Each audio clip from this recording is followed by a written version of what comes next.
കുരിശിൽ മരിച്ചു കിടക്കുന്നവരുടെ ശരീരത്തിന് രണ്ട് സാധ്യതയുണ്ട്. എന്തൊക്കെയാണ് രണ്ട് സാധ്യതകൾ? ഒന്ന്, അത് കുരിശേന്ന് വലിച്ചു പറിച്ചെടുത്ത് ഈ കാൽവരിയുടെ സൈഡിലുള്ള ഒരു കുഴിയിലേക്ക് എറിയും, തള്ളും.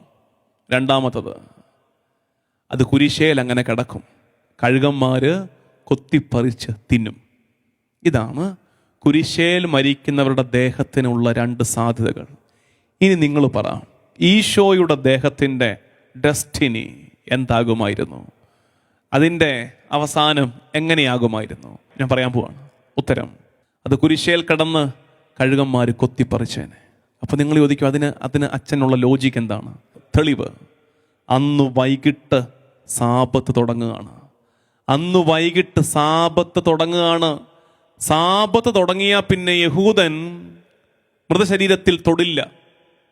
സാബത്ത് തുടങ്ങിയാൽ പിന്നെ 24 മണിക്കൂർ കഴിഞ്ഞിട്ടേ മൃതശരീരത്തിൽ യഹൂദൻ തൊടൂ.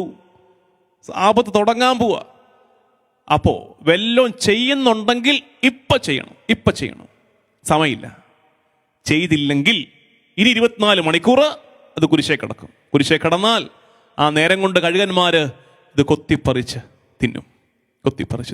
വല്ലതും ചെയ്യുന്നുണ്ടെങ്കിൽ ഇപ്പം ചെയ്യണം. നോക്കിയിരുന്നിട്ട് കാര്യമില്ല.